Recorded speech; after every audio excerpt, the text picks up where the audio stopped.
Hey Riverside Kids! Welcome to our new story, A Prophet's Tale.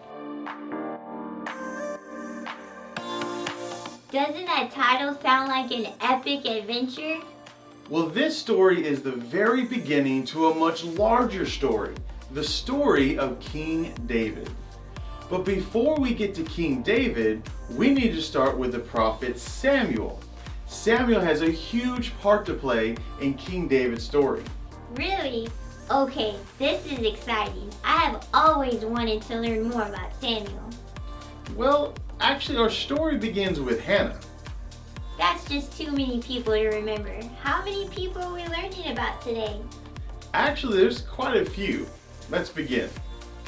Hannah loved God and wanted to start a family, but was unable to have a baby. Oh, that's sad. She wanted a baby so much that she continually asked God to bless her.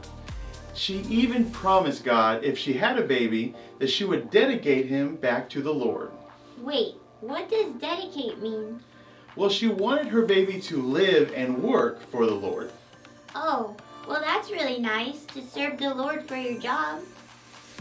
Yes, and one day Hannah went to the church to pray for a baby, and she cried so much that the prophet that lived there saw her.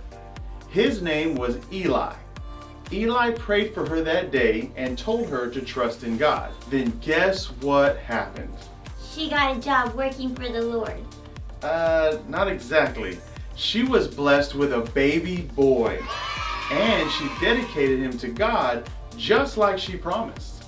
So Hannah left Samuel with Eli as a baby, even to raise him so he would have spent a lifetime serving the Lord.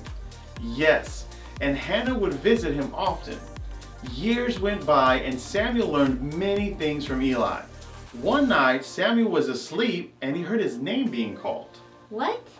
Who was it? Who was calling him in the middle of the night? I always turn my phone off. Sleep is very important.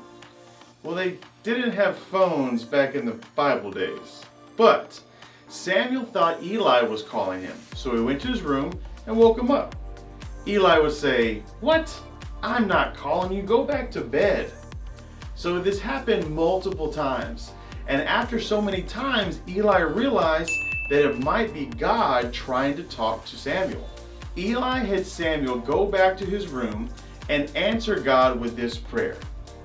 "Speak, Lord, your servant is listening." Wow, God was talking directly to Samuel.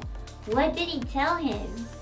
God told Samuel that he would be the next prophet over Israel. What a big task for a young boy. He must have been both very excited and pretty scared. Eli was shocked at this news because he had sons that he thought would take his place, but he trusted in God's plan. That must have made Eli sad, but he did also raise Samuel, so technically one of his sons did take his place. Yes, and that is true. I'm sure he was very proud of Samuel. During this time period, there were still battles all in Israel. The Philistines that we mentioned back with Samson's story were still trying to take over the land. Whoa, so Eli was the next judge after Samson? Yes, he was. They decided to come to Israel and fight. They killed many people and stole the Ark of the Covenant. Wait, what is the Ark of the Covenant? Well, the Ark of the Covenant was a box. And before Jesus was around, God stayed with them in this treasure chest. Now, in this treasure chest stayed the Spirit of God. They kept it safe at all times. It was considered holy. You could not just touch it like a regular object. They had to hold it on huge poles. They would carry it on the edge, because if you did touch it, you were probably going to die. Whoa, why in the world would anyone steal that? I'm guessing that it thought they would bring it good luck and protection. I still would not want the Ark of the Covenant just hanging around my living room. What if I stubbed my toe on it? Ooh, ouch. We will come back to what happened to the Ark of the Covenant in another story. I am sad to say that during that battle, Eli's sons were killed by the Philistines.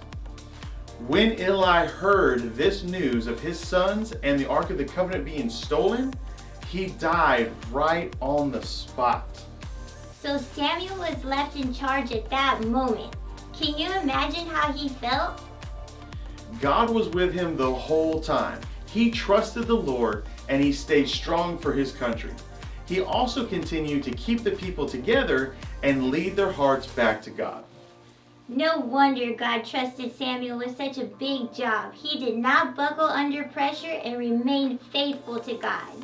Find out what happens to the rest of our prophet's tale next week.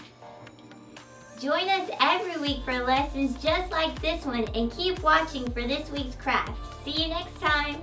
Bye.